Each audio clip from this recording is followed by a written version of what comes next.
Hello and welcome to another episode of Olá e bem-vindos a mais um episódio de Índia e a Esquerda Global.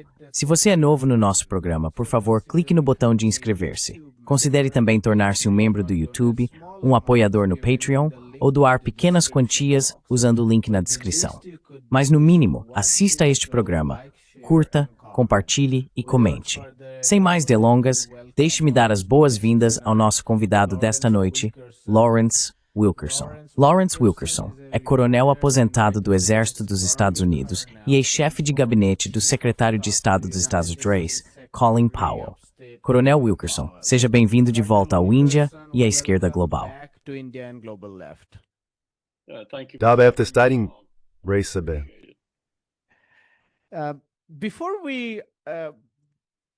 Antes de entrarmos em algumas áreas específicas que tenho em mente para discutir com você hoje, se pudéssemos começar de forma mais geral, como ex-chefe de gabinete do secretário de Estado dos Estados Unidos, como você enxerga a estrutura geral da política externa dos Estados Unidos neste momento? Para alguém de fora, parece se resumir a tarifas, sanções, intimidações, enganos, mentiras descaradas e, às vezes, ameaças militares e até ataques. Mas talvez você tenha algo mais a acrescentar. Como você define a política externa dos Estados Unidos neste momento? How would you define U.S. foreign policy at this moment? I'm tempted to say that I agree with everything you just said. Estou tentado a dizer que concordo com tudo que você acabou de dizer ao definir isso, mas vou tentar ser um pouco mais complexo e, digamos, um pouco mais americano ao descrever. Acho que é uma tentativa grosseira, e quero dizer realmente grosseira. Não acho que seja coordenada. Não acho que envolva todo o gabinete, não acho que o presidente esteja totalmente a par, e há várias outras formas de descrever o quão desorganizado, desconectado e até mesmo frenético isso é. Mas o objetivo fundamental disso, que pode ter mudado há cerca de 48 horas com o novo comunicado de defesa, era impedir a transferência de poder do Ocidente. Leia-se Washington e seus estados vassalos na Europa Ocidental. Já não posso mais dizer estados vassalos no hemisfério ocidental, porque temos muito poucos desses, para ajudá-los, para fazer com que parem esse fluxo inexorável de poder, cultural, militar, financeiro, econômico, psicológico, qualquer componente de poder que você nomear. Tudo está fluindo para o Oriente.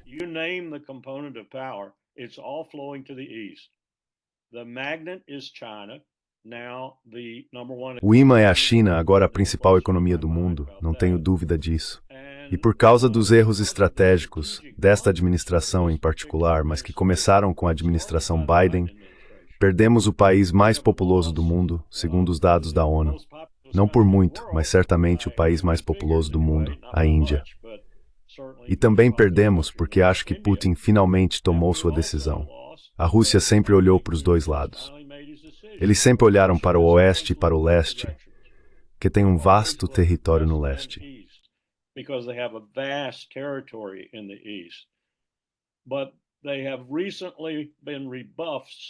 Mas eles foram rejeitados tantas vezes recentemente, e essa última vez de forma tão contundente com o conflito na Ucrânia, ao tentar entrar na Europa, ao tentar ir para o Ocidente, que agora eles, eu acho, tomaram uma decisão deliberada de se alinhar com o Oriente. Então agora temos 3/5 da população mundial, Moscou, Pequim e Nova Delhi, todos contra o Império do Ocidente. E o Império do Ocidente está se fragmentando ao mesmo tempo. Então, a política externa que acabou de ser anunciada, acho que expressa como política de segurança há alguns dias, reflete mais, primeiro, para onde Trump meio que prometeu ir antes de ser empossado. América primeiro, América primeiro, América primeiro. E, em segundo lugar, um reconhecimento de que eles estão perdendo.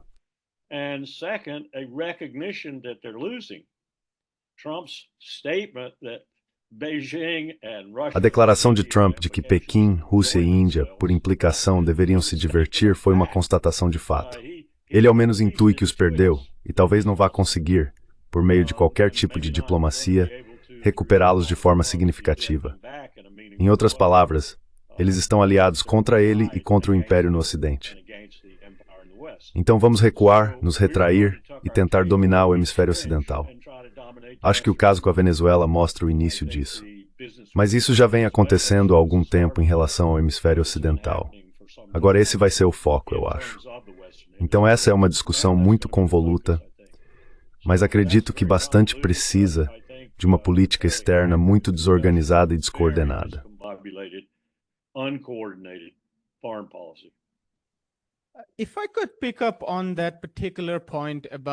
Se eu puder retomar esse ponto específico sobre a percepção de perda de poder, ou pelo menos a sensação de desafio que o Ocidente está recebendo do resto do mundo, especialmente de um grupo específico de países do Sul global que estão se unindo.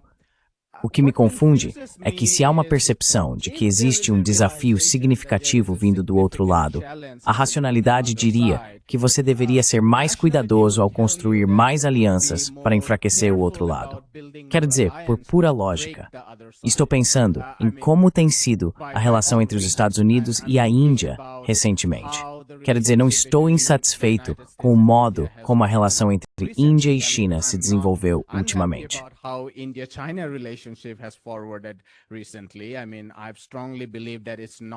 Quero dizer, sempre acreditei fortemente que não se trata dos Estados Unidos. Trata-se do futuro da Ásia, que tem 2,8 bilhões de pessoas. Esses eventos são frequentemente caracterizados no Ocidente como resultado de sanções e tarifas, o que considero totalmente equivocado. Isso pode até ter acrescentado um elemento político à situação, mas são processos muito mais profundos acontecendo na Ásia, onde ambos os lados estão percebendo que nosso futuro está no desenvolvimento e na cooperação. Se envolver em conflito militar ou tensão por áreas específicas, onde temos disputas de fronteira, é improdutivo.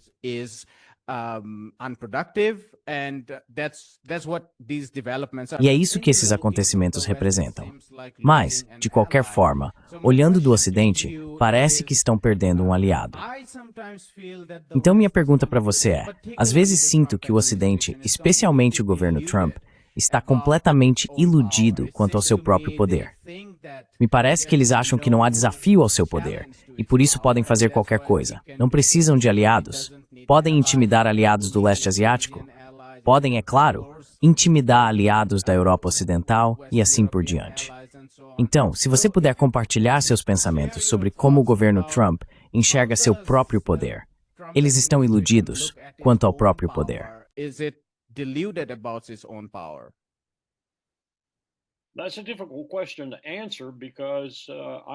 Essa é uma pergunta difícil de responder, porque eu não acho que alguém em sã consciência possa dizer que o governo Trump tem uma política ou uma estratégia. O que eles têm é uma tentativa frenética de lidar com alguns eventos no mundo que eu não acho que eles previram, que tiveram grande participação em causar e sobre os quais não têm a menor ideia de como reagir. É basicamente isso, para ser direto. Vou ser muito franco. Temos um gabinete muito incompetente e um presidente muito incompetente. E eles demonstram isso diariamente, tanto no âmbito doméstico quanto internacional. Mas acho que vimos isso especialmente com o que aconteceu nas últimas semanas.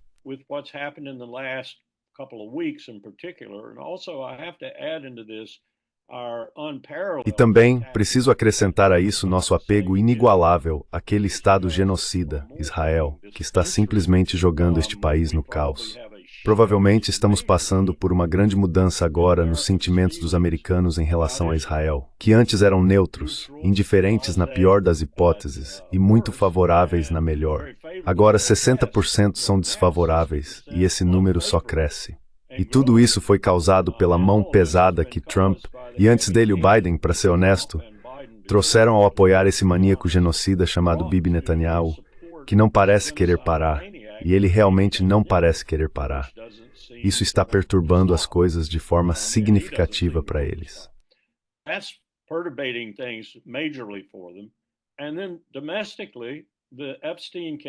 Então, internamente, o caso Epstein e outras coisas associadas a ele, sobre as quais surgem notícias quase diariamente com novas revelações, estão causando uma verdadeira angústia dentro do governo. Porque acho que eles sabem que se isso continuar, Trump vai acabar ficando com uma imagem muito ruim, se é que já não está assim em alguns círculos.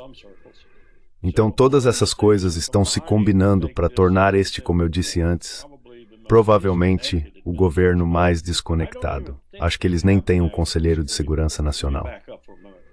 Deixe-me voltar um pouco. O conceito de governo, por assim dizer, nos Estados Unidos, no que diz respeito à segurança nacional e, em grande parte, à política externa, foi criado com a Lei de Segurança Nacional de 1948 e vem evoluindo e ganhando novas medidas e instituições desde então. New measures and new institutions ever since.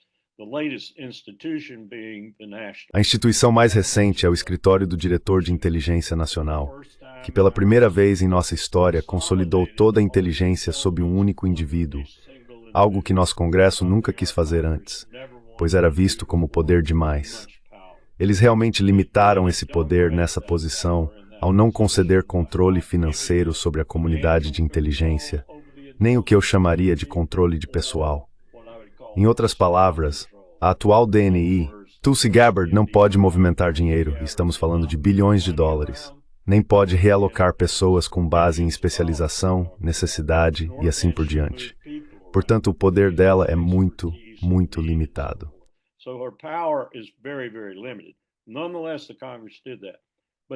No entanto, o Congresso fez isso. Mas esse instrumento, que funcionou razoavelmente bem no período pós-Segunda Guerra Mundial, com o Conselheiro de Segurança Nacional mais ou menos coordenando o que o gabinete fazia em relação à política externa e de segurança, está quebrado, completamente quebrado. Não temos um Conselheiro de Segurança Nacional, é como se não houvesse maestro diante de uma grande orquestra. Temos Marco Rubio, que acha que é o Conselheiro de Segurança Nacional, mas também é o Secretário de Estado.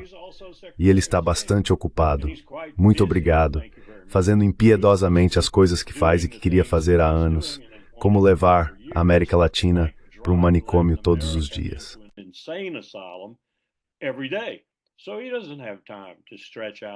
Então ele não tem tempo para se dedicar e coordenar uma vasta burocracia.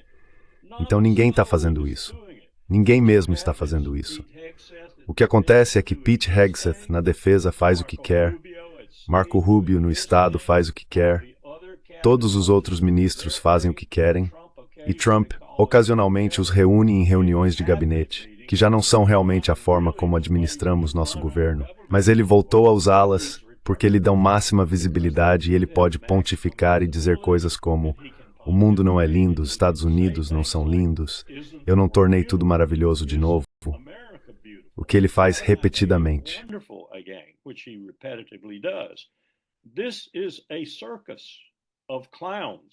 Isso é um circo de palhaços. Trump está no picadeiro central, Rubio e Hegseth estão nos picadeiros adjacentes, e o circo continua para grande prejuízo do império. O que deveríamos estar fazendo? Deveríamos reconhecer a diminuição do poder no Ocidente. Deveríamos reconhecer a acumulação de poder no Oriente. Deveríamos reunir todos os aliados confiáveis que pudermos, alguns dos que sempre tivemos, Japão, Coreia, Europa Ocidental, e até alguns novos que talvez possamos conquistar na parte sul do hemisfério, na América Latina, especialmente o Brasil. E eu diria mais alguns também, mas não estamos fazendo isso.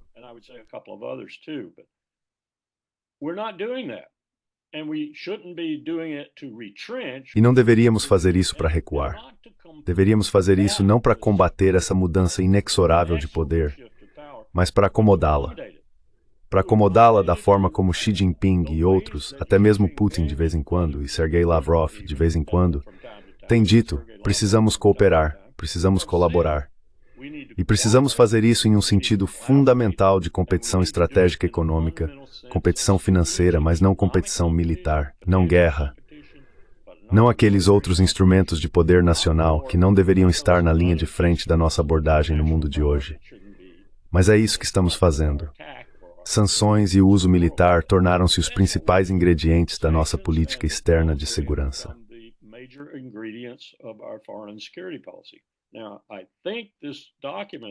Agora, acho que esse documento que acabou de sair pode estar mudando um pouco isso. Mas não sei até ver a implementação, ou pelo menos o início da implementação. E retração não é necessariamente uma má ideia quando se tem uma dívida agregada de mais de 30 trilhões de dólares. E os pagamentos de juros dessa dívida anualmente são de mais de 1 trilhão de dólares, e serão 2 trilhões dentro de 7 a 8 anos, o que vai anular todos os gastos discricionários do orçamento federal no atual aumento nominal. Então estamos com sérios problemas financeiros. Estamos com sérios problemas em relação à forma como estamos gerenciando nossas finanças. Volte ao Reino Unido quando eles tinham a moeda de transação e reserva mundial, a libra esterlina.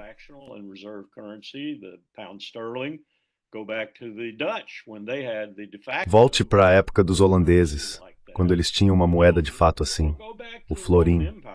Ou volte para o Império Romano. Volte para qualquer um dos períodos em que não somos o único país do mundo que já teve a moeda de reserva e a moeda de transação. Isso é algo que acompanha o Império. Precisamos nos livrar disso por conta própria, porque está nos levando a uma crise fiscal de proporções indesejáveis. Vai nos destruir se não tomarmos controle da situação. Eu sugeriria, se fosse o secretário do Tesouro, que fizéssemos tudo o que pudéssemos diariamente para nos livrarmos do dólar como moeda de transação e de reserva e entregássemos isso para a China.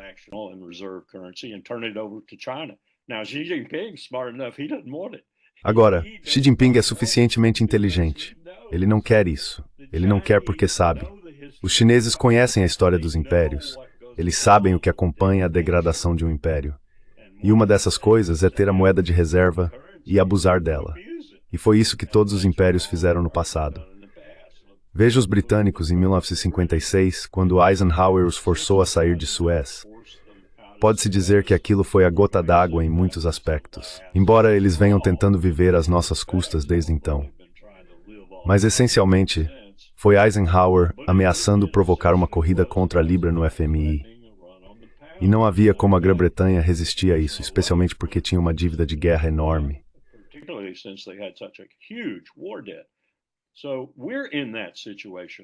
Então estamos nessa situação agora e precisamos reconhecer isso e encontrar uma maneira de sair dela. E prepare-se, seja lá o que quisermos no mundo, seja lá o que o mundo decidir que quer. Quer um padrão ouro, quer um padrão prata, quer um padrão Bitcoin. Como o mundo quer realizar seus negócios globalmente. E talvez a China, a Índia ou alguém na SCO tenha que assumir esse fardo se quisermos continuar com o mesmo tipo de processo. Eu acho que precisamos de um novo processo de verdade. E vou te dizer outra coisa que acho que precisamos.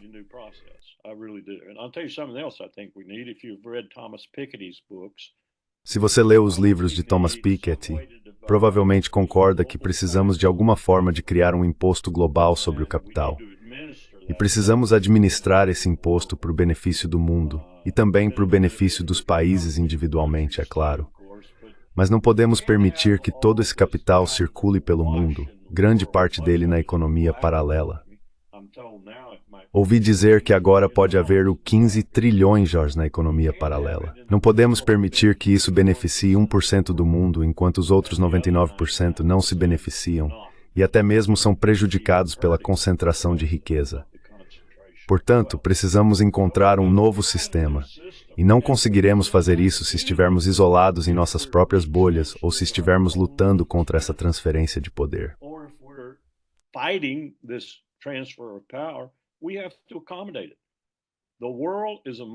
Temos que nos adaptar a isso. O mundo agora é multinodal e esses polos estão se tornando bastante evidentes. China, Índia, Rússia. China e Índia por causa de sua população, por causa de sua amplitude e profundidade. China porque agora é a maior economia do mundo. Só as estatísticas que vêm da China são impressionantes. 1 milhão de estações de recarga para carros. Nos Estados Unidos temos uns 60 avos disso. A China tem 1 milhão de estações de recarga espalhadas pelo país. Tem trens de alta velocidade que me lembram o que Paris construiu até a Côte d'Azur, mas eles estão por toda a China. É realmente uma economia extraordinária. Fico impressionado toda vez que volto, porque a cada 5 anos ela avança ainda mais. Então precisamos nos adaptar a isso. E não se faz isso se retraindo completamente. E não se faz isso desafiando com força militar e sanções.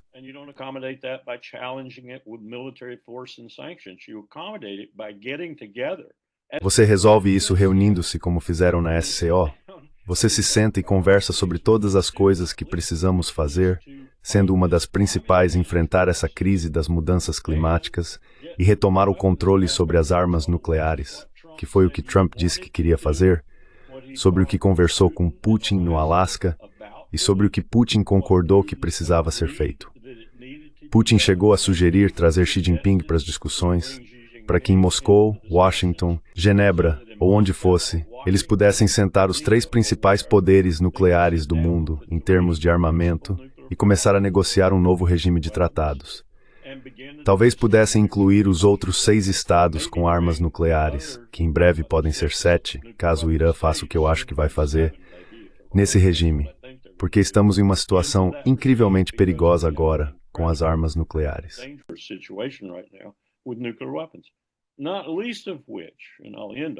Sem falar, e vou encerrar com isso, de Bibi Netanyahu em Israel, porque se ele começar essa guerra com o Irã novamente, o que ele tem grande propensão a fazer, se isso acontecer e os Estados Unidos entrarem ou não entrarem e a situação de Israel for crítica, existencial até, eu temo o que Bibi Netanyahu pode fazer com suas armas nucleares. Então, temos algumas situações no mundo que estão repletas de problemas neste momento, que estão tão próximas, por assim dizer, quanto estavam quando os russos tentaram colocar mísseis com ogivas nucleares em Cuba. Ou até mais seriamente, e eu acho que foi uma crise mais séria, só não a enxergamos como enxergamos Cuba, porque Cuba estava bem diante de nós em um curto período, mas foi a crise sobre Berlim.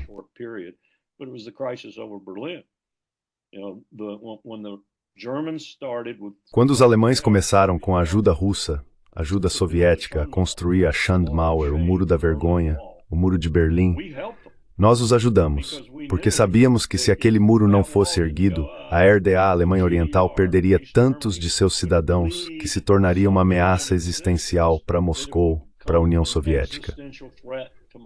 E eu acho que isso era ainda mais perigoso do que Cuba, porque Cuba não era estratégica. Cuba era apenas um esforço para colocar algo lá fora, chame de um esforço tático com armas estratégicas, para colocar algo mais próximo dos Estados Unidos. Berlim era diferente. A União Soviética não podia se dar ao luxo de perder Berlim. Eles não podiam se dar a esse luxo.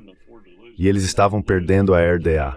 Eles estavam perdendo a população, acho que eram 10 mil por semana na época em que o muro foi erguido. Então já passamos por isso antes, mas não acho que estejamos, acho que na verdade estamos mais próximos hoje. Estamos mais próximos hoje do que o grupo inicial usando armas nucleares. E lamento dizer que acho que esse potencial é mais potente no Império.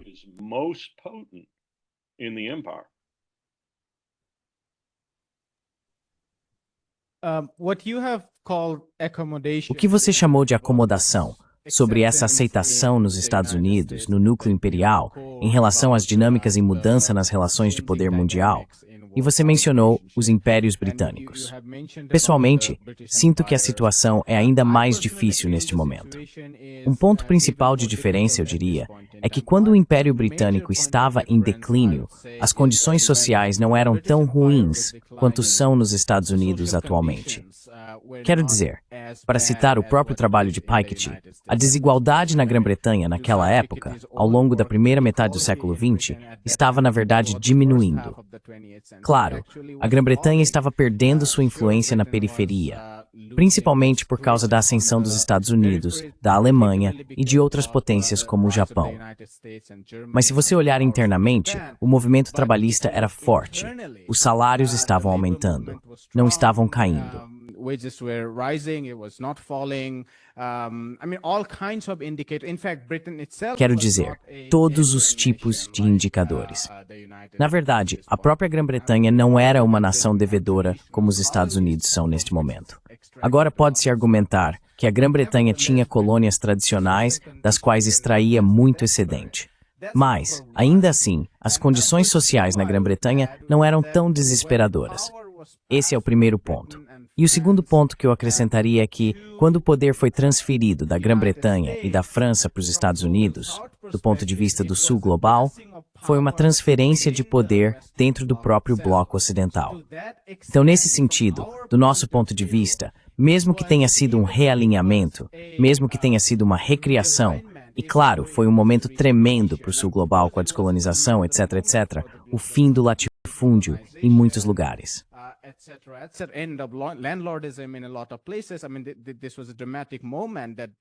Quero dizer, este foi um momento dramático provocado pela guerra horrível. Mas ainda assim, o poder essencialmente não mudou muito. Ele foi transferido de, digamos, Londres para Nova York. Mas desta vez, as potências emergentes vêm do campo oposto, por assim dizer. Pelo menos na medida em que entendemos isso dentro daquela ótica da Guerra Fria. E isso, eu acho, fará com que o núcleo imperial fique cada vez mais desesperado para se agarrar ao poder. E por fim, talvez não tenhamos pessoas como Nixon ou Reagan que poderiam dizer, bem, vamos sentar e conversar e podemos ter paz. Não acho que a administração atual tenha essa visão, por assim dizer.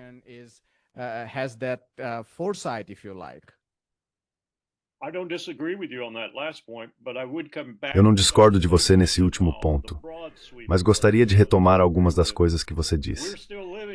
Embora eu possa concordar com a essência do que você falou, ainda estamos lidando com alguns dos efeitos colaterais da descolonização. Um dos exemplos mais vívidos disso está acontecendo agora no Levante. Eu atribuiria isso tanto aos britânicos quanto às administrações atuais dos Estados Unidos, de Biden e Trump. E toda vez que penso nisso, fico irritado com o Império Britânico, porque eles criaram essa situação. Eles criaram isso. Houve um momento em 1947 em que o chefe da estação da CIA, um indivíduo muito inteligente em Beirute, enviou um telegrama muito irritante à sede da CIA.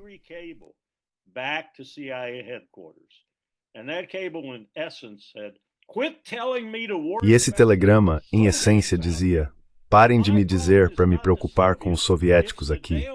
Meu problema não são os soviéticos, são os malditos britânicos. Por sinal, o avião dele caiu uma semana depois e ele morreu. Mas se você voltar e ler esse telegrama, vai entender os resquícios do Império Britânico. E isso ainda está muito presente entre nós, especialmente naquela região. Então, não foi tão simples quanto você talvez tenha sugerido. E o outro aspecto disso, com o qual não sei se concordo ou não, é o quão tranquila foi a transição, independentemente do resto do mundo.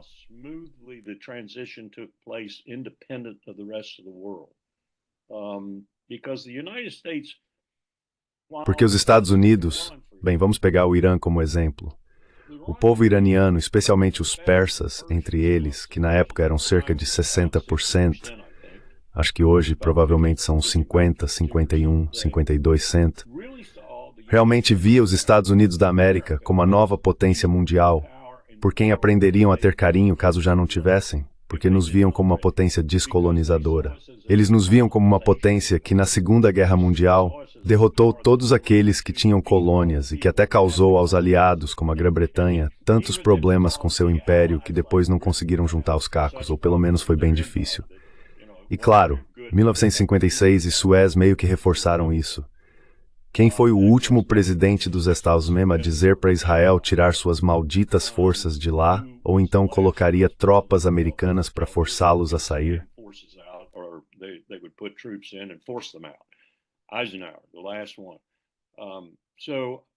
Eisenhower, o último.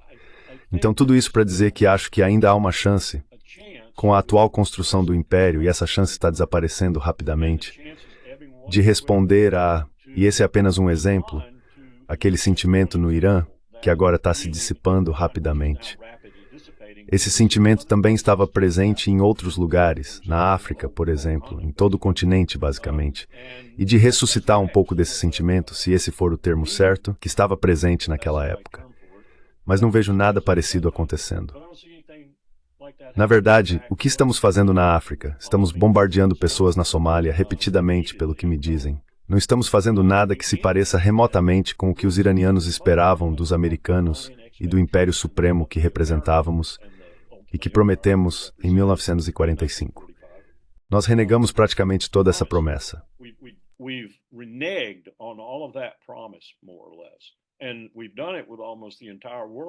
E fizemos isso com quase todo mundo, e agora estamos rapidamente tentando fazer o mesmo com nossos aliados na Europa, mas também não estamos fazendo um bom trabalho com nossos aliados no Pacífico, especialmente Austrália, Japão e Coreia. Essa é a minha verdadeira angústia, porque se fôssemos espertos, se fôssemos inteligentes, e se tivéssemos uma boa liderança, Eles adotariam estratégias que não necessariamente tentariam ressuscitar aquele bom sentimento sobre os Estados Unidos que existia em 1945 e em 46, mas pelo menos começariam a corresponder a isso e a agir globalmente. Coisas como direito internacional, direito humanitário internacional, direito penal internacional, as instituições que criamos, dar mais força ao Conselho de Segurança e à ONU, e parar de usá-los exclusivamente é evidente como nosso espete e declarar quanto Israel é sagrado para nós. Eu sei o quanto isso é difícil de fazer internamente, mas acho que isso está mudando agora.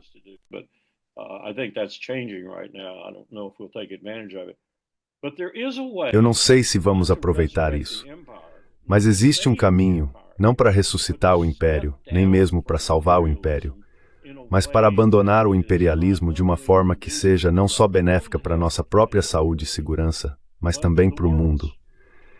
E para acomodar a mudança de poder do outro lado, porque eles parecem querer acomodação. Eles não parecem querer. Me diga em quantas guerras a China está envolvida. Me diga quantos países a China sancionou. Simplesmente não é o modo de vida deles. Para mim não é. Eu vou e volto da China há 30 anos. A primeira vez que estive lá foi em 84. Era um país muito diferente naquela época, claro. É impressionante agora quando volto. Não acho que a Índia queira isso também. Não acho que a Índia esteja envolvida em muitas guerras. Acho que ela resolveu seus problemas, ou pelo menos parece com a China. A única coisa que resta é aquele pedacinho complicado chamado Caxemira.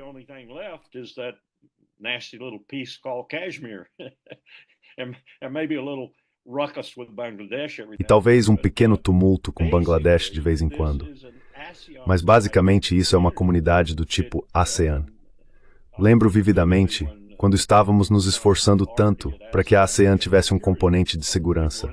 Queríamos que eles tivessem um componente de segurança. Queríamos que a ASEAN se transformasse na OTAN do Leste. E eles nos rejeitaram, repetidamente, nos rejeitaram, porque não queriam ter um componente de segurança. Bom para eles. Bom para eles. Acho que essa é meio que a atitude, mesmo tendo visto, há poucos dias, a demonstração mais incrível de precisão e poder militar pelos chineses e antes disso pelos russos. E aquilo não foi feito só para comemoração. Foi feito essencialmente para dizer ao Império do Ocidente: podemos enfrentá-los, mas não queremos. E acho que essa é a posição da China. Por exemplo, não acho que Taiwan seja um problema. Não acho mais.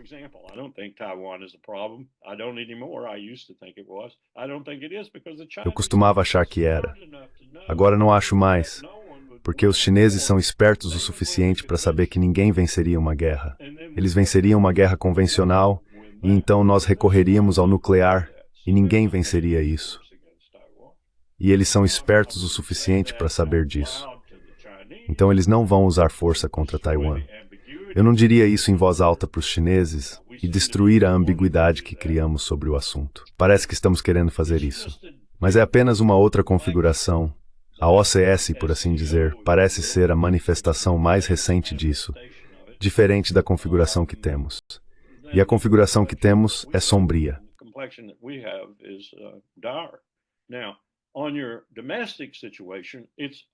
Agora, sobre a sua análise da situação doméstica, acho que na verdade é o oposto do que você disse neste país atualmente. E eu estou no meu limite, não sou economista doméstico nem nada assim, mas estou no limite tentando descobrir como fazer algo a respeito disso.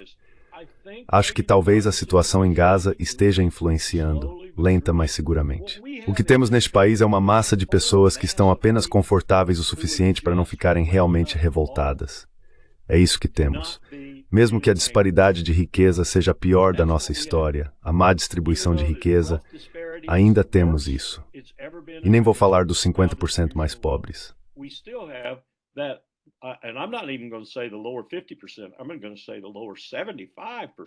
Vou dizer os 75% mais pobres, porque os outros 25%, e especialmente o topo de 0,01% ou algo assim, são tão incrivelmente ricos que é difícil até imaginar. Quero dizer, Elon Musk, um sul-africano, veja só, aparentemente acabou de se tornar trilionário. Mas há tantas pessoas que têm apenas o suficiente para existir, para ficar na frente da TV, comer aquela comida e beber aqueles refrigerantes, que elas nem ficam com raiva. Então temos essa massa de pessoas nos Estados Unidos que estão anestesiadas, que estão contentes até certo ponto, que talvez vivam de salário em salário, que não conseguem nem comprar uma casa, seja lá o que for, mas a vida delas ainda não piorou a ponto de realmente ficarem revoltadas.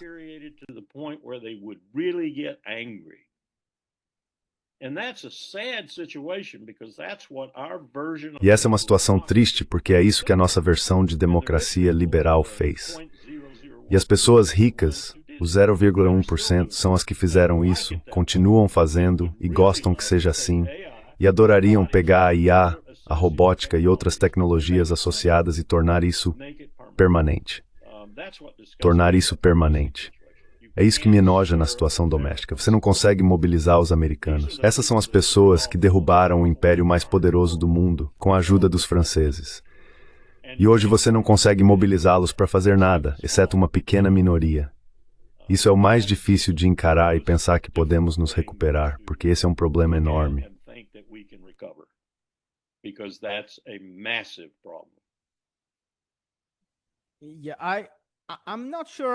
Olha, não tenho certeza se eu relacionaria a condição econômica ao fato de as pessoas não ficarem indignadas com injustiças, especialmente quando isso acontece em um lugar distante.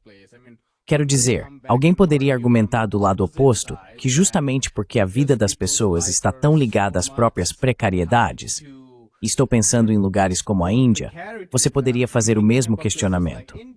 Por que os indianos não estão indignados com o que está acontecendo na Palestina? E claro, parte disso tem a ver com a mesma máquina de propaganda, a grande mídia, o que o governo diz, todo o sistema educacional, etc. Então eles têm um papel muito maior do que, eu diria, os laços econômicos que você mencionou.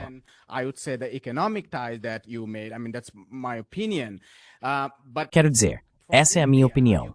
Mas no caso da Índia, você poderia argumentar o contrário, que as pessoas no interior da Índia ou nas favelas urbanas têm suas vidas tão intensificadas e tão debilitadas, de uma forma que é até difícil para pessoas como nós irmos lá e dizer, vamos falar sobre Gaza. Quero dizer, eles diriam, nós não temos uma vida aqui. O que Gaza significa para nós, de certa forma? Não vou discordar nem concordar com eles, só estou expondo o argumento. Mas sobre a economia doméstica, This discordet voor I embrace care on the spies for strap. Eu queria relacionar isso com a situação econômica real nos Estados Unidos. Quero dizer, se você olhar os dados atuais, o crescimento está em torno de 1,8%, 1,8%. A Bloomberg fez uma grande pesquisa econômica, o próprio FMI, sem falar na Bloomberg, dizendo que no melhor cenário, 2026 e 2027, teria um crescimento econômico agregado de 1,9%. Com inflação acima de 3% em 2026 e acima de 2%, a meta do Fed, em 2027. E com crescimento abaixo de 2%, o que é uma espécie de situação de estagflação, o desemprego está em 4,4%. Ao mesmo tempo, há uma inflação persistente, o que realmente coloca o Federal Reserve em uma situação difícil. E além disso, se você pensar no 1%, quero dizer, há vários estudos sobre isso.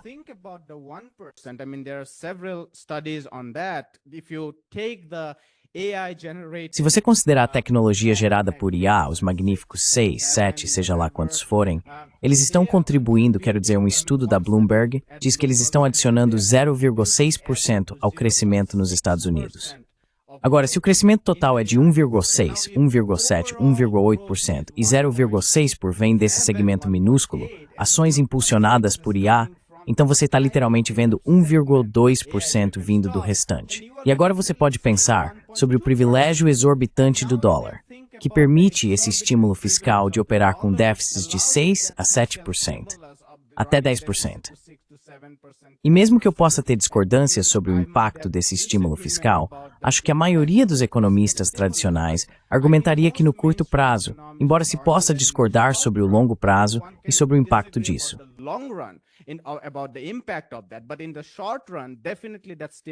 Mas no curto prazo, definitivamente esse estímulo mantém o crescimento relativamente mais alto. E eu diria que essa é a diferença que estamos vendo entre a economia de um país como a Alemanha, onde o crescimento está praticamente estagnado. Literalmente você está tendo 0,3%, 0,4%, em contraste com os Estados Unidos, onde você tem 1,8%, 1,9%. E essa diferença de crescimento de 1,2% vem principalmente do estímulo e dos gastos do governo federal. Então, se você olhar para a economia real, e podemos analisar setor por setor, como agricultura, indústria, os dados de emprego, acho que a situação é muito desesperadora.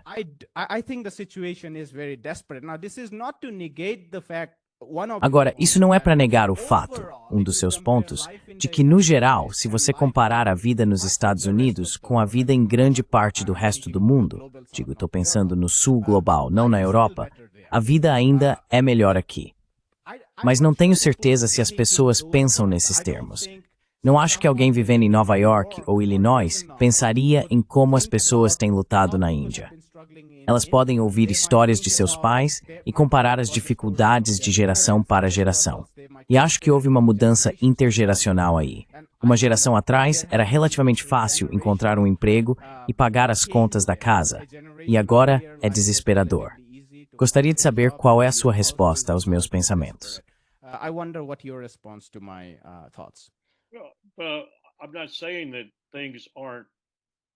Bem, não estou dizendo que as coisas não têm um viés negativo. Não estou dizendo que isso não possa mudar a qualquer momento. Na verdade, eu seria alguém que preveria, e provavelmente não teria feito isso há 5 ou 10 anos, que vamos nos desintegrar.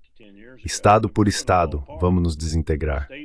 Vamos perceber que o desmembramento dos Estados Unidos da América não é apenas uma possibilidade, é uma probabilidade. E isso está acontecendo agora. Está acontecendo no Texas. Está acontecendo na Califórnia. Está acontecendo em Minnesota. Está acontecendo em Wisconsin. Está acontecendo em Nova York. Grandes disputas. Disputas que eu nunca pensei que veria antes. E elas envolvem a Constituição de forma significativa.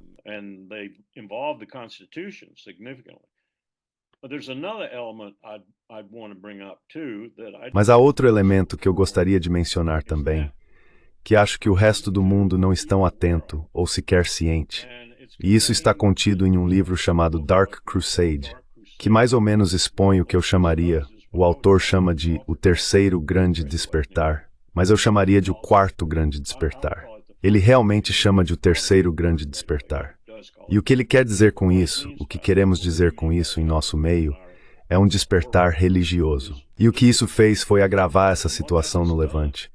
Provavelmente mais do que qualquer outro fator isolado, ainda mais do que o fator que eu sempre insisto, que Israel é nosso cão de ataque.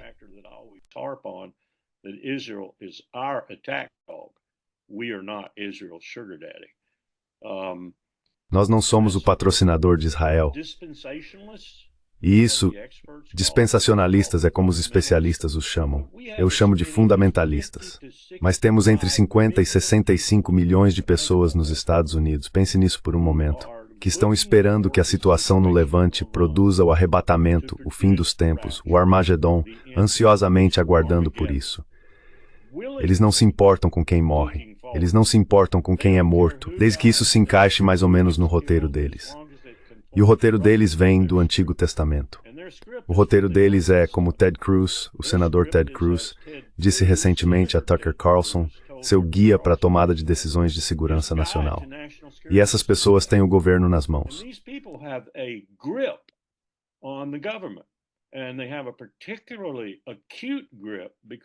E eles têm uma influência particularmente forte por causa de Donald Trump, que eu não acho nem por um momento que realmente acredite nesse tipo de coisa, mas ele é tão politicamente oportunista que os utilizou e agora eles fazem parte do tecido da administração dele. Eu realmente vi isso na administração em que servi, a de George W. Bush, quando ele teve sua reunião com Franklin Graham e outros evangélicos que trouxe para o Salão Oval. E parte da motivação dele era satisfazer os desejos deles, porque disseram a ele que o Iraque e depois o Irã, Iraque, depois Síria, depois Irã, tinham que cair, ou seja, sofrer uma mudança de regime para seguir o roteiro bíblico e provocar o Armagedon.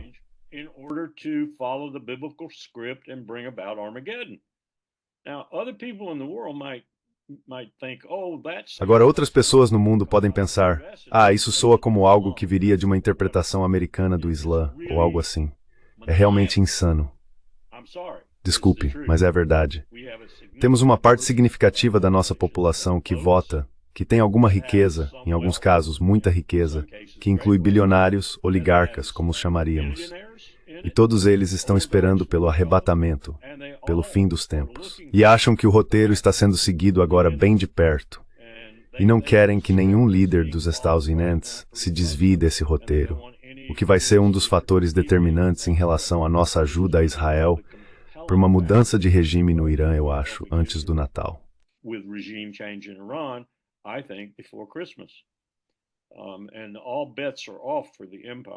E todas as apostas estão fora para o Império se nos enredarmos nessa batalha com 90 milhões de persas e outros no Irã. Mas essa é uma dinâmica que a maioria das pessoas no mundo nem sequer percebe. Elas não sabem que isso capturou grande parte da tomada de decisões em nosso governo. Ao mesmo tempo, o que você disse é verdade, mas ainda não aconteceu de realmente impactar as pessoas a ponto de elas dizerem: já chega, basta, isso precisa mudar.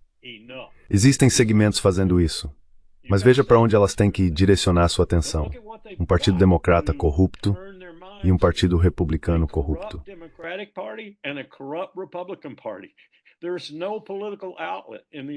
Não existe um canal político nos Estados Unidos para esse tipo de exasperação ou rebelião. Simplesmente não existe. Então o que você faz nesse ponto? Você vai para as ruas e no fim das contas vai para as ruas armado. Quero dizer, Thomas Jefferson disse que quando você tem problemas com o governo, tem o direito de removê-lo. Bem, se for preciso usar armas para isso, então acho que o que vai acontecer, como já disse antes, é que vamos nos desintegrar. Simplesmente vamos nos desintegrar. Um estado vai seguir por um caminho, outro estado vai seguir por outro.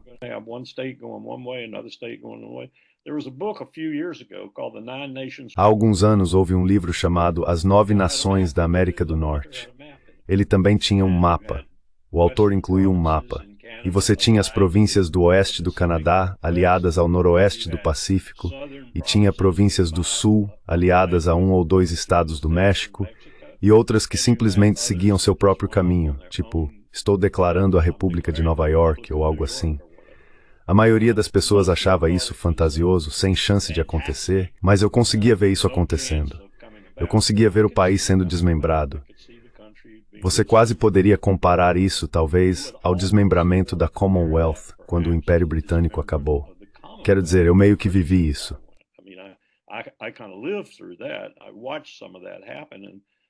Eu assisti a parte disso acontecer e tive que lidar depois com alguns dos países que não queriam ter nada a ver com Londres. Ponto final. Nada a ver com Londres. Era assim com os neozelandeses e os australianos no começo. Agora eles são estados vassalos do império que existe, o Império dos Ausui. Mas acho que a situação é mais complexa do que muita gente reconhece em relação à nossa situação interna. E esse componente religioso é algo do qual eu era totalmente ignorante até cerca de 10 anos atrás, quando começou a impactar as Forças Armadas.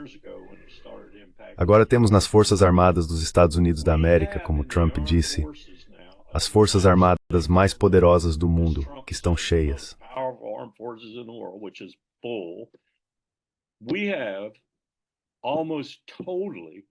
Temos capelães quase totalmente evangélicos. Agora, você pode achar que isso não é grande coisa, mas o que isso faz, por exemplo, com a capacidade de Hegseth que ele está implementando agora, de realizar reuniões de oração cristã no Pentágono toda semana, de trazer pastores para o Pentágono para falar com a base das Forças Armadas sobre como as mulheres, agora as mulheres constituem cerca de 20% do meu exército, não deveriam ter o direito de votar, como as mulheres só servem para ter filhos. Isso é excesso de pastor. Essas reuniões estão acontecendo semanalmente no Pentágono, reuniões religiosas. Eles querem que o cristianismo seja a religião nacional. Esse é um grande movimento nos Estados Unidos que a maioria dos estudiosos e outros simplesmente menospreza.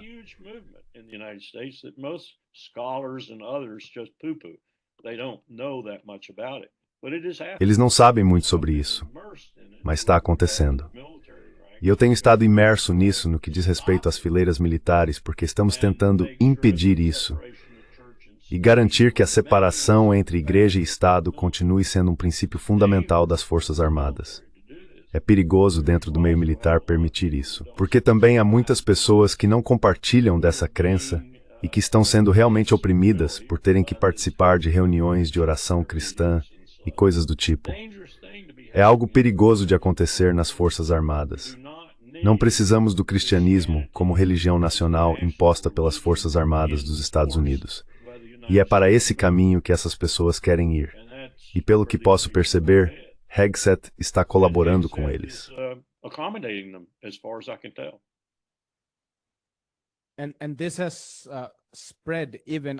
E isso se espalhou até mesmo para além da América do Norte.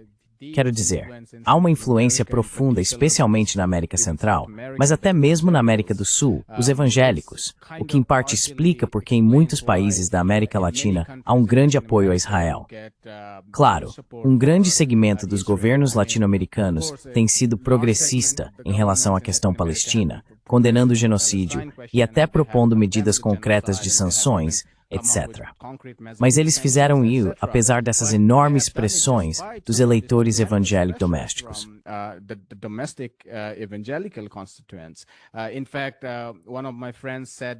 Na verdade, um dos meus amigos disse que na Nicarágua, ele pegou um táxi onde havia uma bandeira sandinista de um lado e uma bandeira de Israel do outro.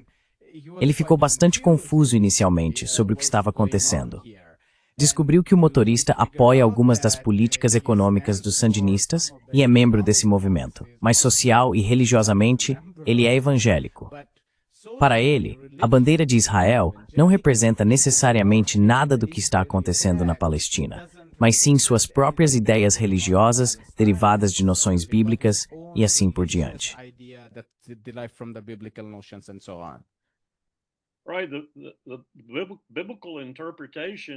Certo.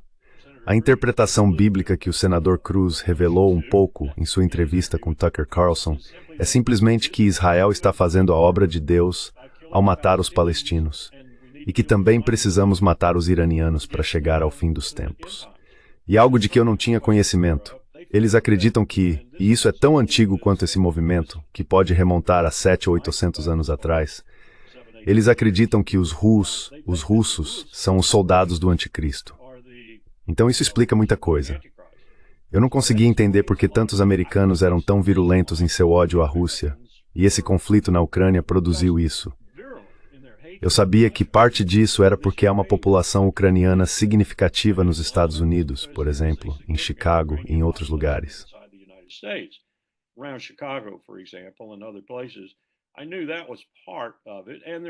Eu sabia que isso fazia parte.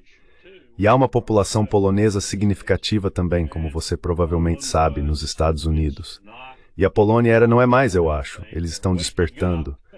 Mas estava muito envolvida nesse negócio de apoiar a Ucrânia, inclusive recebendo milhões de refugiados ucranianos. Então eu sabia que isso fazia parte do ódio à Rússia. Mas então descobri que isso também acontece com esses evangélicos. E quando você conversa com eles e pergunta por que odeiam a Rússia, é porque acreditam que a Rússia fornece as tropas para o anticristo. Não dá para inventar uma coisa dessas. Quer dizer, nem Bollywood nem Hollywood conseguiriam escrever esse roteiro, mas está acontecendo. É verdade. E isso tem um grande impacto na nossa política externa e de segurança.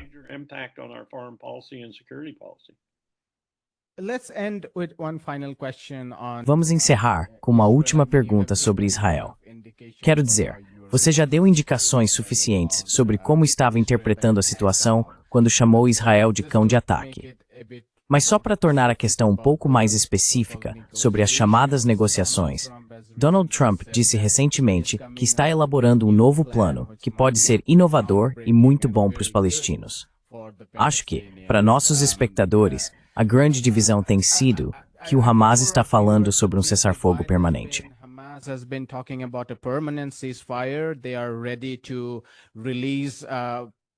Eles estão prontos para liberar parte dos reféns inicialmente e depois o restante, com a garantia de que o exército israelense deixará Gaza e haverá uma paz permanente. Enquanto isso, o Duet Women's Israel tem defendido a libertação de todos os reféns de uma só vez, sem garantir um cessar-fogo permanente, e também a evacuação de Gaza para que possam seguir com seu sonho messiânico. Algumas pessoas dizem que os Estados Unidos querem um acordo genuíno ali, mas é apenas Netanyahu e o lobby israelense que os mantém reféns.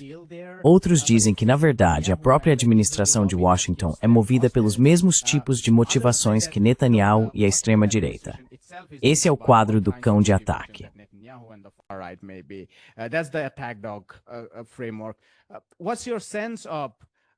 Qual é a sua percepção sobre a relação entre Tel Aviv e Washington? E essas negociações são negociações reais ou são apenas para o público?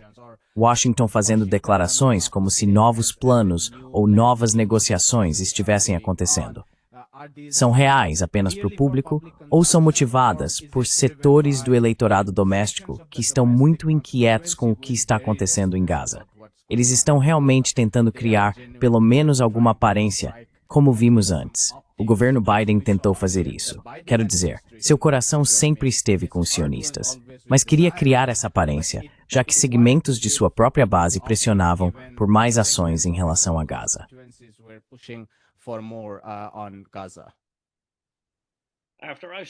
Depois que vi o non-paper que Steve Witkoff aparentemente entregou para ambas as partes, não sei se o Hamas recebeu a mesma cópia que Israel recebeu. Eles conseguiram uma cópia. Não sei se é a mesma cópia, mas eles conseguiram uma cópia.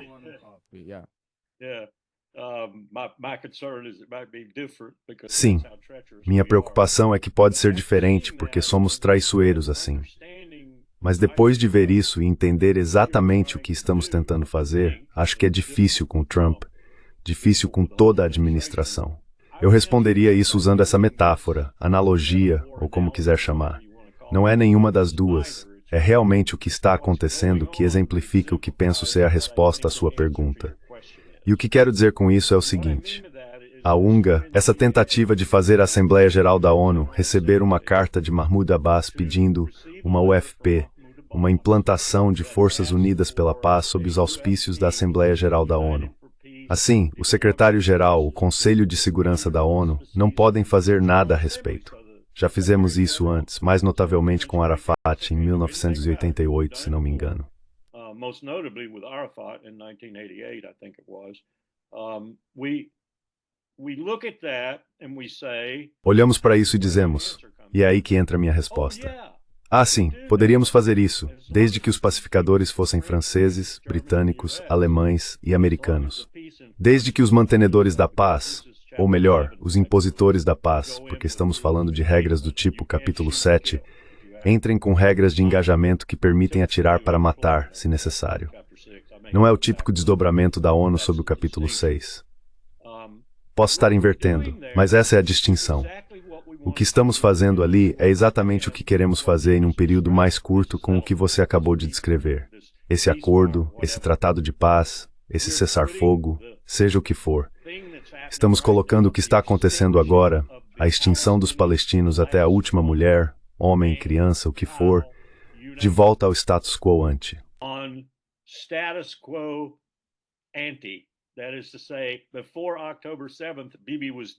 Ou seja, antes de 7 de outubro, Bibi já estava fazendo isso. Ele estava fazendo devagar, mas de forma constante. Ele estava fazendo isso na Cisjordânia, em Jerusalém Oriental. Ele estava fazendo devagar, mas de forma constante.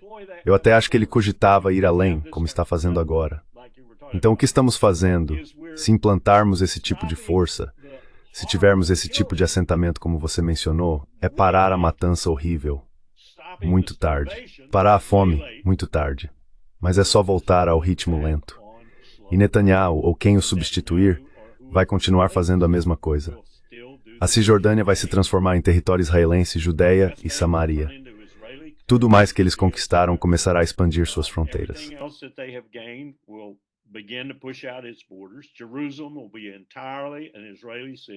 Jerusalém será inteiramente uma cidade israelense.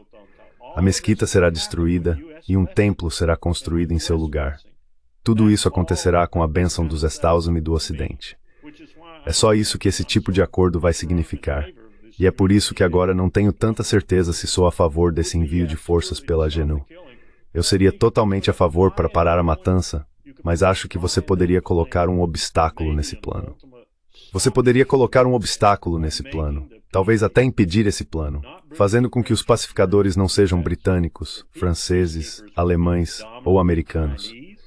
Os pacificadores seriam predominantemente chineses, indianos, paquistaneses, e teriam o poder de parar a matança, o poder de alimentar o povo apesar do que o império diga, ou de qualquer um de seus capangas, e o poder de atirar contra as FDI se necessário. E eles não são potências coloniais de forma alguma. Eles teriam o poder de permanecer e garantir que isso não acontecesse.